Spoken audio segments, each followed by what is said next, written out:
Hi friends, today's video we're going to be going over tips for camel pose. This is an amazing heart opener in Backbend. I'll go over some warm-ups and strengthening. I do some tips for how to enter and exit safely, and also props you can use to modify.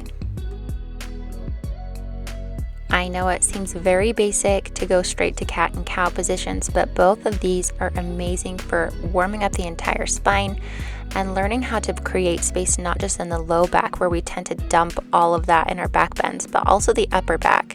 So make sure every time you come to your angry cat back that you're spreading the shoulder blades and creating lots of space and mobility there. That's going to come in handy when you're practicing camel, because it's not just a back bend, it's also an intense shoulder opener.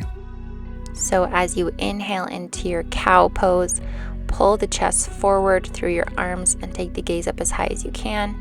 And then as you exhale into your angry cat pose, spread the shoulder blades, pushing the mat away as much as possible, and you'll feel the difference not just in your low back but your upper back as well. Strength in the back is just as important as that flexibility and mobility. One of my favorite ways to strengthen the low back, which really helps in camel pose, is using the no hands cobra, where we lay on the tummy here and push up into a cobra pose, seeing if we can put very little weight into our hands every time we come up, pretending like we could maybe lift up our hands and have our spine not move at all.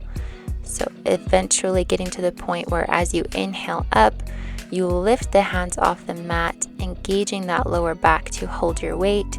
Press the tops of the feet into the mat and use just your back muscles to hold up your back. Breathing here and then exhaling it on the way back down to the mat. Try a few of those cobra holds and then maybe take it a step further to open up the front of the shoulders by binding the hands behind your low back, pressing the palms together to straighten the arms, and then taking your cobra, lifting the chest off the mat, pressing the tops of the feet into the floor, and using your back to open up the front body. I then like to take a few what I call half camels, where I tuck the toes to raise the heel, take the one hand to your heel, and let the other hand come over the top. So you're making that connection, but not taking the full pose, opening up the front body and kind of feeling for how open your back is before you try to attempt camel pose. Take it on both sides, again tucking that toe to lift the heel a bit further up towards your body and seeing how each side feels.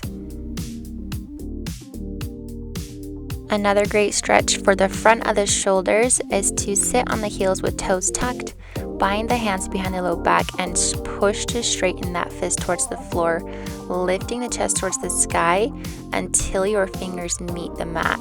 So we're opening up the heart, really opening up the front of the neck and finding the floor. Or you can also use a block behind your toes and find the block if you're not feeling as open in the chest and the back.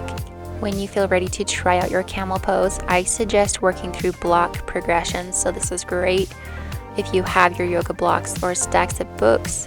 Place them right outside your ankles on the highest setting, and then we take our hands to our low back. Inhale as we lift the chest to the sky and start to bend backwards, finding the blocks with our hands one at a time, creating space in the back and the chest, engaging the core to protect the low back, and then breathing as we press the hips forward. Whenever you are exiting your camel pose, make sure you take the hands back to the low back one at a time and inhale as you come back to a sitting position and take the bum to the heels. Once you've tried it with your blocks and you're feeling comfortable there, see if maybe you can either lower the block position or tuck your toes, which raises your heels, as you can see me doing here. And then we're reaching for a closer target as we inhale and press the hips forward, reaching for the heels one at a time with the hands, and then pushing the pelvis forward, maybe releasing into the neck if that feels good. And then always inhale on the way up to exit your camel. If and only if you are not experiencing any tension or pain While using the modifications, go ahead and untuck the toes to take a full camel pose, entering and exiting just as we practiced, releasing into the neck and straightening the arms, feeling the heart and chest open, breathing deep here, keeping yourself safe with that breath, and then take a counter pose of a child's pose when you're finished practicing to bring your spine back to a natural and neutral position. Whenever we practice back bends, we want to make sure we balance out the spine by taking the counter pose, in this case a child's pose. Thanks so much for practicing with me. Remember to stay safe and do what's best for your body, and I'll see you next time.